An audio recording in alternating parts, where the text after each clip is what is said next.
Assalamualaikum warahmatullahi wabarakatuh. Alhamdulillahi wa kafa. Wassalatu wassalamu ala rasulihil mustafa wa ba'du.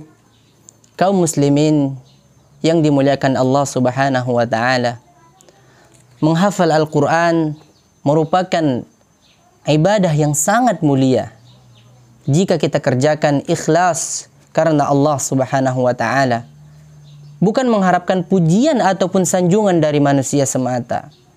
Bahkan menghafal Al-Quran merupakan ciri orang yang berilmu menurut standar Al-Quran. Sebagaimana Allah subhanahu wa ta'ala berfirman, bal huwa ayatun bayyinat fi suduril ladhina utul ilm. Bahkan ia merupakan ayat yang nyata yang ada di dalam hati orang yang diberikan ilmu. Allah subhanahu wa ta'ala memberikan banyak keutamaan-keutamaan untuk orang yang menghafal Al-Quran. Banyak keutamaan-keutamaan untuk orang yang mau menghafal Al-Quran. Di antaranya, yang pertama, orang yang menghafal Al-Quran akan didahulukan untuk menjadi seorang imam ketika salat berjamaah. Sebagaimana yang diriwayatkan oleh Abu Mas'ud radhiyallahu anhu, Rasulullah sallallahu alaihi wasallam bersabda, ya ummul qauma aqra'uhum li kitabillah. Hendaknya seorang yang mengimami satu kaum, orang yang paling banyak hafalan Al-Qur'annya. Adapun poin yang kedua, orang yang menghafal Al-Qur'an ketika ia meninggal dunia, dia akan mendapatkan keutamaan. Di antaranya seperti yang diceritakan oleh Jabir bin Abdullah radhiyallahu anhuma, bahwa Rasulullah sallallahu alaihi wasallam mengumpulkan 2 jenazah Uhud di dalam satu kain kafan. Kemudian Rasulullah sallallahu alaihi wasallam bertanya, siapa di antara mereka yang paling banyak hafalan Al-Qur'annya? Lalu Nabi sallallahu alaihi wasallam memposisikan orang yang paling banyak hafalan Al-Qur'annya dalam posisi yang lebih dekat dengan lahat. Poin yang ketiga, kedudukan orang yang menghafal Al-Quran sesuai dengan banyaknya ayat yang dihafal atau sesuai dengan banyaknya ayat yang dibaca olehnya. Sebagaimana Rasulullah sallallahu alaihi wasallam bersabda, yuqalu liqari'il Qur'an, akan dikatakan kepada orang-orang yang menghafal Al-Quran, orang yang membaca Al-Quran, iqra', bacalah, wartaqi, dan naiklah ke tingkatan berikutnya, warattil kama kunta turattil fid dunya, dan tartillah, bacalah dengan tartil sebagaimana engkau membaca dengan tartil di dunia. Fa inna manzilaka inda ayatin taqra'uha, sesungguhnya kedudukanmu di surga seperti banyaknya ayat yang engkau baca di dunia. Dari Amr bin Abdullah radhiyallahu anhuma, Nabi sallallahu alaihi wasallam bersabda, yuqalu liqari'il Qur'an, akan dikatakan kepada orang-orang yang membaca Al-Qur'an, orang yang menghafal Al-Qur'an, iqra', bacalah olehmu, wartaqi, dan naiklah ke tingkatan berikutnya, warattil kama kunta turattil fid dunya, dan bacalah dengan tartil sebagaimana engkau membaca dengan tartil di dunia.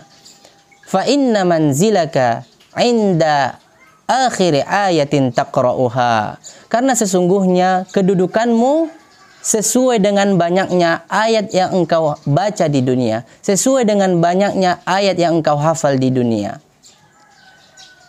Poin yang keempat, orang yang menghafal Al-Quran akan bersama malaikat yang sangat mulia. Sebagaimana yang diriwayatkan dari Aisyah radhiyallahu anha, Rasulullah sallallahu alaihi wasallam bersabda, mathalul ladzi yaqra'ul Qur'an wa huwa hafidhun lahu, bersama orang-orang yang menghafal Al-Quran, orang-orang yang membaca Al-Quran dan dia hafal dengan Al-Quran, ma'as safaratil kiramil bararah, dia akan bersama malaikat yang sangat mulia. Poin yang kelima, di akhirat dia akan mendapatkan mahkota dan pakaian kemuliaan. Sebagaimana yang diriwayatkan oleh Abu Hurairah radhiyallahu anhu, Nabi sallallahu alaihi wasallam bersabda, "Yaji'ul Qur'anu yaumal qiyamah." Pada hari kiamat kelak, Al-Qur'an akan datang. Fayaqulu ya Rabb, dia akan berkata, "Ya Tuhanku, hallihi, berikanlah ia perhiasan." Fayulbasu tajal karamah, maka dia akan dipakaikan dengan mahkota kemuliaan. Tsumma yaqul ya Rabb zidhu. Kemudian Al-Qur'an juga akan bertanya, meminta kepada Allah Subhanahu wa taala, "Ya Rabb zidhu, ya Allah, tambahilah." Fayulbasu hullatal karamah, maka akan dipakaikan pakaian kemuliaan. Tsumma yaqul, kemudian ia berkata, Al-Qur'an berkata, "Ya Rabb irda anhu." Fayarda anhu. Al-Quran akan meminta kepada Allah Subhanahu wa taala keridhaan. Ya Rabb, ridailah ia. Maka Allah Subhanahu wa taala memberikannya keridhaan. Poin berikutnya ataupun keutamaan yang berikutnya, Al-Quran akan menjadi syafaat baginya. Sebagaimana yang diriwayatkan oleh Abu Umamah Al-Bahili radhiyallahu anhu, Nabi sallallahu alaihi wasallam bersabda, "Iqra'ul Qur'an." Bacalah, rajin-rajinlah kalian membaca Al-Quran. Fa innahu ya'ti yaumal qiyamah syafi'an li ashabih. Karena sesungguhnya pada hari kiamat dia akan datang memberi syafaat bagi orang-orang yang membacanya, bagi orang-orang yang menghafalnya. Dan poin yang terakhir, orang yang menghafal Al-Quran, orang tuanya akan diberikan mahkota kemuliaan, akan dipakaikan pakaian kemuliaan. Ini merupakan poin yang paling banyak memotivasi kita untuk memberikan hadiah itu kepada orang tua kita.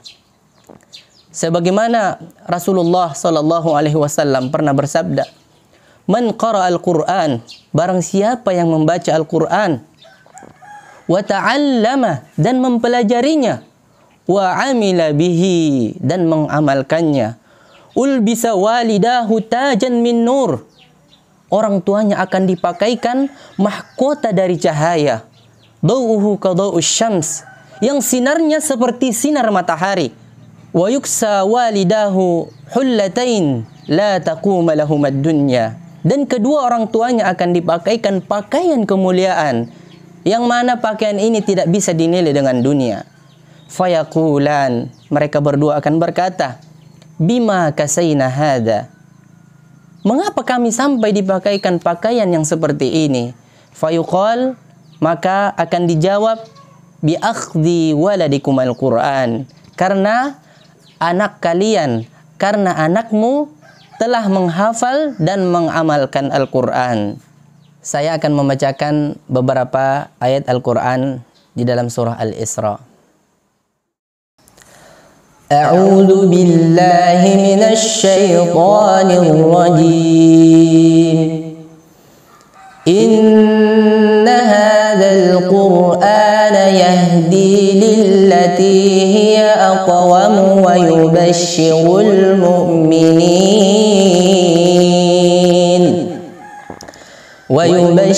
المؤمنين الذين يعملون الصالحات أن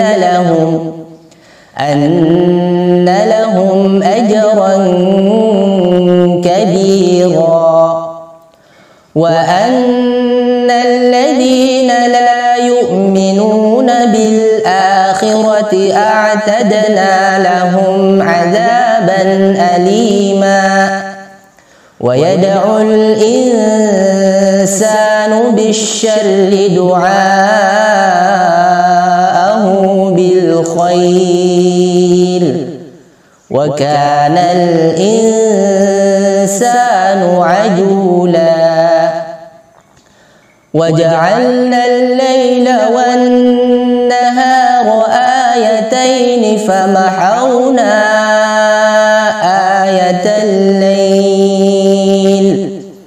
فمحونا آية الليل وجعلنا آية النهار مبصرة وجعلنا آية النهار مبصرة لتبتغوا فضلا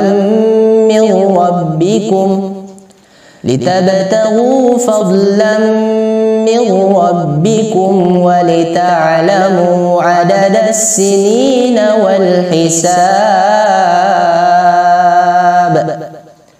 وكل شيء فصلناه تفصيلا وكل إنسان ألزمناه طائره في عنقه ونخرج له يوم القيامة كتابا يلقاه منشورا اقرأ كتابك كفى بنفسك اليوم عليك حسيبا من اهتدى فإنما يهتدي لنفسه ومن ضل فإنما يضل عليها ولا تزر وازرة وزر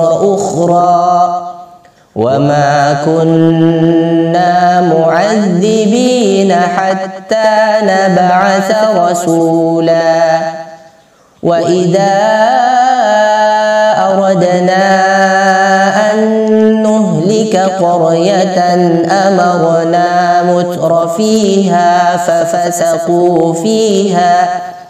ففسقوا فيها فحق عليها القول فدمرناها تدميرا. هذا وجزاكم الله خيرا. Wassalamualaikum warahmatullahi wabarakatuh.